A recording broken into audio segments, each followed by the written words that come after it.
Ma chère ambassadrice et mon cher ambassadeur, très content de vous retrouver. Nous sommes lundi, c'est un début de semaine. La vidéo d'aujourd'hui va porter sur un phénomène assez particulier qui est assez commun à tous les ressentis que nous pouvons avoir. Alors quand on parle de ressentis, on ne va pas parler des ressentis qui sont positifs. On va parler de ceux qui sont négatifs et ceux qui ont tendance à nous faire du tort. Donc par ressenti, on va penser à colère, haine, tristesse, honte, dégoût, tu vois, ce genre de choses. Et ce phénomène qui est assez étrange, c'est qu'à chaque fois qu'on a ce genre de ressenti, on a tendance à attendre de l'autre à ce qu'il vienne combler ce ressenti en le faisant taire, en l'atténuant. C'est quelque chose qu'on a du mal à faire soi-même et dans notre rapport à l'autre, on a cette tendance humaine d'attendre que ce soit l'autre qui nous aide à moins ressentir ce ressenti qui nous fait mal. Alors pourquoi on fonctionne comme ça? C'est intéressant. Si jamais tu es sous l'emprise d'un pervers narcissique ou que tu l'as été, tu t'es rendu compte que c'est très difficile d'avoir un dialogue avec lui ou avec elle lorsque tu ressens ce genre de ressenti désagréable suite à une de ces actions ou pas. C'est un besoin d'être compris, comprise. C'est un besoin humain et ça fait partie des besoins fondamentaux pour la femme. C'est des choses que j'ai déjà abordées dans certaines de mes vidéos en exposant clairement quels sont les besoins fondamentaux de l'homme et quels sont ceux de la femme.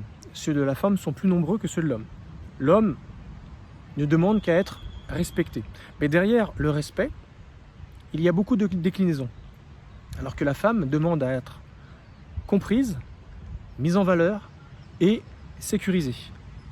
Elle demande beaucoup plus de choses. Et bien sûr, derrière chaque besoin, il y a bien sûr des déclinaisons. Surtout pour ce qui concerne la sécurité. Le but, c'est pas de refaire ces vidéos. Je t'invite simplement à aller les regarder. Ce sont des vidéos que j'ai déjà postées il y a un petit moment. Mais ce qui nous intéresse aujourd'hui dans cette vidéo, c'est d'essayer de trouver une solution lorsque nous avons un ressenti désagréable, tel que je viens de te le citer, plutôt que d'essayer d'avoir une réponse, une aide de l'autre pour atténuer ce ressenti négatif qui nous fait du tort, essayer de trouver une solution par nous-mêmes. Alors, si c'est un besoin d'être compris, comprise, lorsqu'on a besoin de discuter avec notre conjoint, notre ami, notre amoureux, la personne qui partage notre vie, on a besoin d'être entendu et compris. Alors si jamais l'autre personne nous coupe la parole, ramène la discussion à lui ou à elle, c'est frustrant. Parce qu'on perçoit bien que la personne n'est pas disposée à nous écouter et du coup nous comprendre. Parce que pour être compris, il faut un minimum avoir été entendu. Alors si jamais on arrive avec notre ressenti, soit de colère, soit de dégoût, soit de honte, soit je ne sais quoi, de tristesse, donc du coup on va avoir une émotion, un ressenti qui n'est pas positif et qui risque d'être désagréable pour l'autre si jamais il devait nous entendre, nous écouter. Ce qui fait que si la personne est gênée, mal à l'aise, ou elle a l'impression qu'on lui reproche l'état dans lequel elle est, elle risque d'être sur la défensive et de tirer la couverture à lui ou à elle en disant « ouais mais toi peut-être t'es comme ça mais moi… » et voilà. Ce qui fait qu'on n'écoute plus l'autre, mais par contre on s'écoute soi-même par refus d'entendre ce que l'autre a à nous dire parce qu'on a compris, on a perçu que ça allait être un mauvais quart d'heure que nous allions passer. Donc la machine humaine est faite ainsi. On va nous reprocher quelque chose, je le perçois, j'ai pas envie, donc du coup je détourne la discussion, je fais en sorte de couper court en parlant de moi, en tirant la couverture vers moi, pour que l'autre ne s'exprime pas. Si elle ne s'exprime pas, elle ne sera pas comprise, ce qui risque de frustrer encore plus, donc de rajouter un ressenti supplémentaire, celle de la frustration, de la colère. Alors si tant est qu'elle était déjà en colère, ça va mettre le feu aux poudres, mais cette fois-ci elle aura quelque chose, cette personne, contre nous.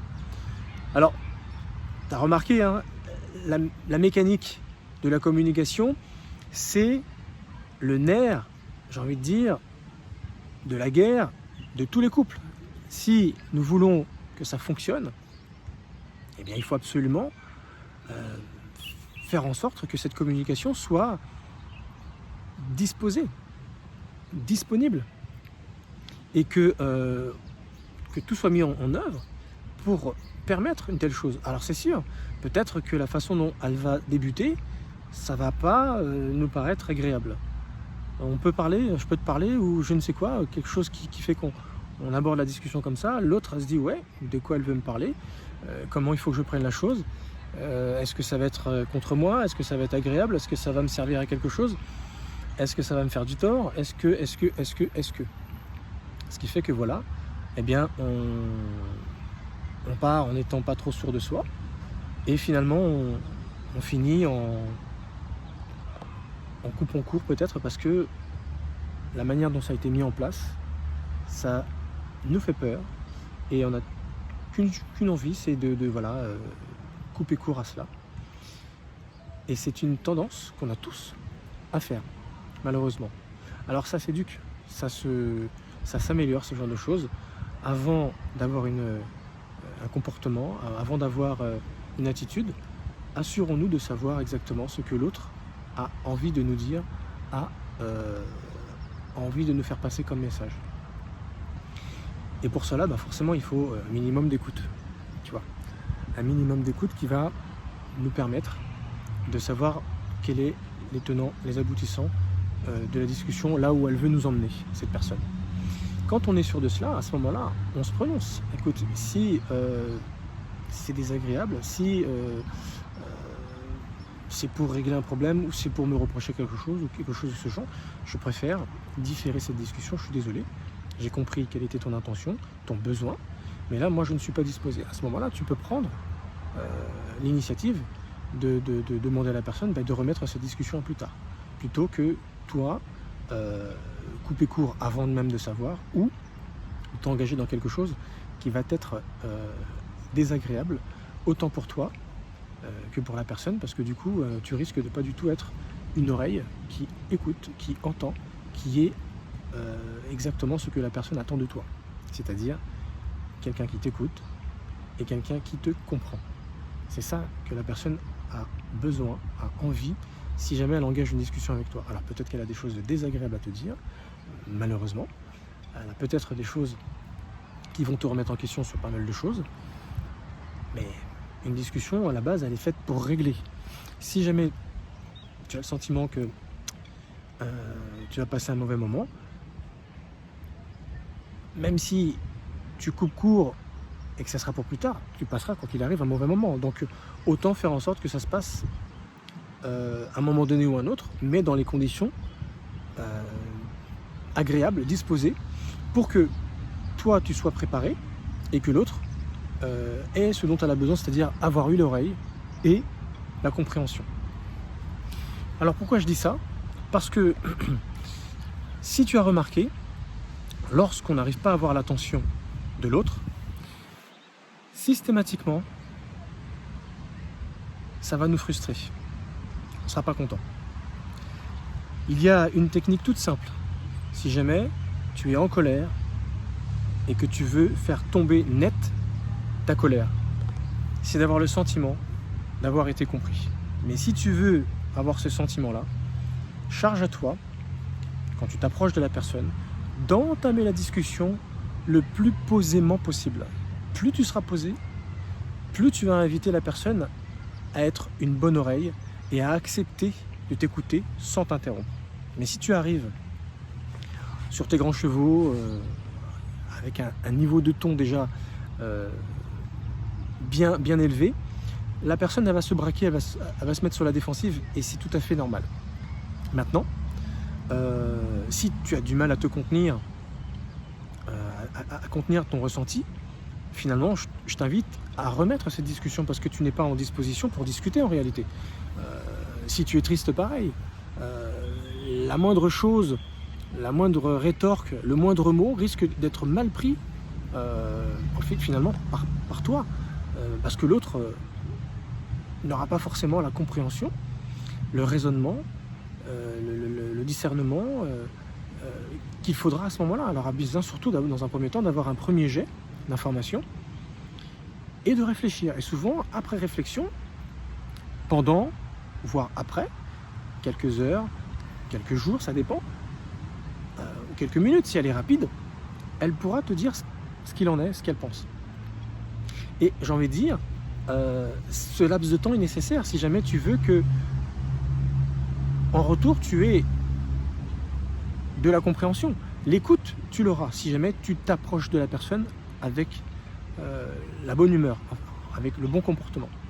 Alors l'humeur n'est peut-être pas là, mais fais l'effort. Si tu te sens dans une indisposition à tempérer ton humeur qui te fait mal, en réalité, ce n'est pas le bon moment pour toi pour discuter. Je te déconseille.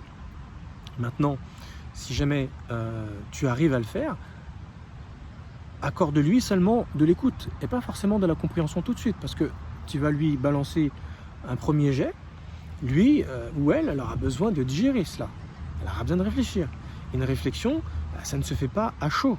Ça a besoin d'être refroidi. Le temps fait son travail et la personne pourra revenir. Mais quoi qu'il arrive, ça demande un certain temps. Voilà pour quelle raison je te dis que si tu veux que ça se passe dans de bonnes conditions, je t'invite véritablement à le faire de cette façon. Si tu le fais de cette façon, ça sera super. Tu auras la compréhension venant de l'autre et son écoute. Maintenant, je vais te donner une autre technique.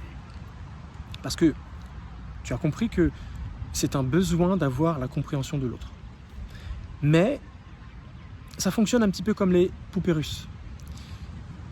Quand on a un besoin, surtout quand il est fondamental, c'est comme ça, c'est humain. On ne peut pas faire autrement.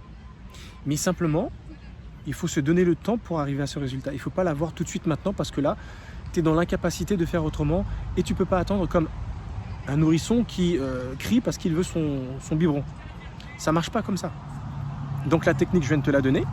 Si jamais tu veux avoir ce résultat tout de suite, mais en faisant le premier effort sur toi-même, maintenant, tu laisses passer le temps et tu auras la compréhension en différé. Mais au moins, tu auras eu l'écoute parce que tu auras fait l'effort de te tempérer. La deuxième technique que je voudrais te donner, c'est que la plupart du temps, lorsqu'on a besoin d'avoir la compréhension et avant l'écoute de l'autre, c'est que souvent, soi-même, quand on a ces ressentis-là, on ne sait pas écouter soi-même et on ne sait pas accorder une certaine compréhension de soi. Donc je suis en train de te dire que derrière tout ressenti négatif qu'il y a souvent un impair de soi-même sur notre problématique. Et on a cette tendance à attendre de l'autre ce que nous-mêmes, nous ne sommes pas capables de nous donner à nous-mêmes. Est-ce que si tu es en colère, ou si tu as honte, ou si tu es dans le dégoût, ou si tu es triste, etc., tu es frustré, tu te sens humilié, tu te sens trahi, rejeté, abandonné, tu vis une injustice, peu importe ce que tu vis, est-ce que tu t'es accordé une écoute interne? Est-ce que tu t'es accordé une introspection? Déjà, qu'est-ce que je ressens? Je ressens cela. Pourquoi je ressens ça? Ah, oui, le ressenti est là. Je ressens que la chose est là. Réfléchis, raisonne avec toi-même. Pointe-toi du doigt toi-même. Essaye de comprendre pourquoi tu ressens cela. Ça peut prendre des heures, ça peut prendre des jours, ça peut t'empêcher de dormir même le soir. Et si tu as du mal à t'endormir, rallume la lumière, prends une feuille de papier, écris. Parce que c'est à ce moment-là que ton ressenti te rattrape en te disant non, tu ne peux pas dormir parce que tu ressens des choses désagréables. Suite à quoi?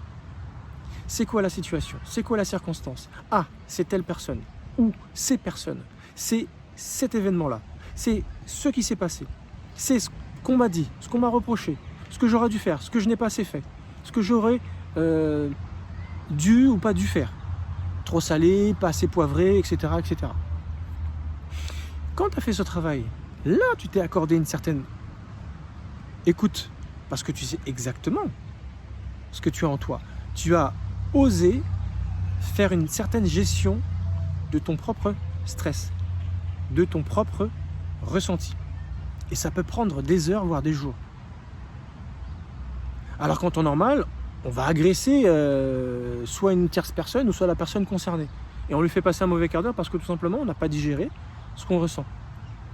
Tu n'es pas maître de ce que tu ressens, c'est comme ça. Tu n'es pas maître de ce que tu ressens, mais en même temps, l'autre n'est pas maître de ce que tu ressens, à part si c'était volontaire. Elle a fait les choses pour te nuire, pour te faire du mal. Mais est-ce que ça, tu en es sûr? Avant d'en arriver à cette conclusion, essaie de savoir pourquoi toi tu ressens cela. Et quand tu auras compris pour quelle raison tu es dans cet état, là tu vas t'accorder la compréhension. Ah, je comprends pour quelle raison je suis dans cet état. Parce qu'il s'est passé ça, telle cause, tel effet, telle conséquence. Mais il y aura toujours un lien de causalité avec ce qui s'est passé. Cause, effet, conséquence. Et quand tu fais ce travail sur toi-même, tu verras que tes attentes vis-à-vis de l'autre seront plus pareilles. Tu ne seras pas là à vouloir absolument discuter alors que ce n'est pas le bon moment. Tu n'es pas prêt ou prête à tempérer ton humeur parce que tu es agressif ou tu seras dans le reproche. Le moindre mot qui sera rétorqué, ça sera mal pris, ça ne sera pas compris. Et puis tu vas impliquer la personne, tu vas lui reprocher des choses peut-être qui ne sont pas reprochables parce que tu n'es pas en mesure de raisonner, etc., etc. Tu vas éviter tout ce genre de choses. Et en plus de te faire du tort à toi, tu vas éviter de faire du tort à cette personne. Surtout si c'est une tierce personne qui n'a rien à voir avec la situation, qui n'arrive pas à prêter son oreille et encore moins sa compréhension. Donc tu l'as compris, avant d'exiger de l'autre une oreille et une compréhension, il faut se l'accorder déjà à soi-même. Faire une introspection sur soi-même, s'accorder une écoute, une oreille. Est-ce que je me suis moi-même écouté? Pourquoi je suis dans cet état? Et est-ce que je le comprends? Parce que comprendre, c'est énorme. C'est déjà une certaine façon d'accepter le processus de causalité. Cause, effet, conséquence. Parce que tant que tu ne le comprends pas, tu vas passer ton temps à tourner en rond. Le serpent qui se mord la queue. Et tu n'arrives pas à établir un lien, un pourquoi, une compréhension qui explique cela, ceci qui explique cela. Et c'est parce que souvent il n'y a pas cela, et que du coup, on jette son dévolu sur les autres, parce qu'on a été incapable de le faire avec soi-même. Alors ce que je suis en train de te dire là, c'est vraiment une astuce hyper importante. Quand je te disais sur c'est comme les poupées russes, effectivement, les poupées russes, c'est une petite qui se met dans une moins petite, dans une moyenne, dans une grande, dans une très grande, etc. etc. Mais avant de solliciter le très grand, il faut d'abord être sur le petit, mettre les petits plats dans les grands. Mais on commence par les très petits, moyens, grand moyen, grand, très grand, etc. Avant de demander vers l'extérieur, le très grand, est-ce que j'ai fait l'effort de faire dans le très petit, c'est-à-dire à l'intérieur de moi? Parce que à la base, le problème vient de moi. Voilà ce que j'avais à te dire. Donc, forcément, si jamais tu vis avec un pervers narcissique, ces dialogues sont impossibles parce qu'il ne veut surtout pas se reprocher quoi que ce soit. Et il n'est pas dans une disposition de compréhension et encore moins d'écoute parce qu'il veut être le centre de ton attention. Il veut que ce soit toi qui sois à son écoute et à sa compréhension. Il faut que les choses fonctionnent comme ça parce que c'est sa solution, il n'y a pas à discuter. Et à chaque fois qu'il se victimise, c'est qu'il a besoin de ton attention. Et derrière le mot attention se cache l'écoute et la compréhension. Mais comme c'est de la manipulation, tu as bien compris qu'il ne faut pas que tu lui accordes trop cela trop souvent parce que du coup, c'est toujours toi qui lui donnes ces choses et lui ou elle ne te l'accorde jamais. Voilà. Pour quelle raison c'est très difficile de vivre avec un pervers narcissique? Parce que tu n'as que très rarement ce besoin fondamental d'être entendu et compris. Maintenant que tu as compris cela, je t'invite fortement à d'abord faire ce travail sur toi avant de le demander à l'extérieur. Parce que quand tu auras fait ce travail sur toi, ça sera tellement plus facile d'en parler directement avec la personne concernée plutôt que d'en parler à droite, à gauche, à plein de personnes qui n'ont rien à voir, à qui tu vas diffuser toute ton histoire. Ça va faire le tour du quartier. Et finalement, tu en auras parlé avec tout le monde, sauf la personne concernée. Et quand ça va arriver à ses oreilles, ça ne fera qu'exploser encore plus. Voilà pour quelle raison je te conseille de d'abord faire un travail systématiquement sur toi. Et ensuite, tu seras dans la disposition d'en parler directement avec la personne et tu verras que tes problèmes vont se régler, mais avec une facilité. Donc, le vrai problème, parlons simple et direct, il vient de nous. C'est nous qui avons eu ce ressenti que nous ne contrôlions pas. Apprenons à le gérer, apprenons à l'entendre et apprenons à le comprendre pour mieux en parler avec la personne concernée. Et c'est peut-être là qu'on va se rendre compte que l'autre n'avait pas cette intention, que c'est nous qui avions interprété les choses de cette façon, parce que c'est pour cette raison que je te dis depuis le départ, un ressenti, c'est quelque chose qui n'est pas contrôlable. On le ressent comme ça, mais peut-être qu'on s'est fourvoyé, qu'on s'est trompé. Et souvent, c'est le cas. À moins de voir qu'en face, la personne avait des vraies intentions négatives, malsaines à ton égard. Et généralement, ça, on le perçoit assez rapidement. Merci de m'avoir écouté. Encore une vidéo qui a duré un certain nombre de temps, mais c'est quelque chose de très important que je t'ai donné là. C'est vraiment 2 belles astuces que je t'ai données. Je t'invite véritablement à travailler sur toi et vraiment à faire cet effort. Je peux t'assurer que ça fonctionne du tonnerre. N'oublie pas le quiz. Actuellement, j'ai mis en ligne ma 2e masterclass 2.0 qui va te permettre véritablement de retrouver une vie sentimentale, professionnelle, épanouie si tu es sous le joug d'un pervers narcissique. Le but étant bien sûr de retrouver ta dignité, ton identité qui va te mener vers ton bonheur. Donc n'hésite pas à regarder cela, car tu pourras regagner ce que je viens de te dire là grâce à la BSR, la biosyntho-résonance. Et dans cette masterclass, je t'explique avec beaucoup de détails ce qu'est la biosyntho-résonance. Merci encore de m'avoir suivi. Petit commentaire avec plaisir qui me permettra peut-être d'avoir des idées de contenu.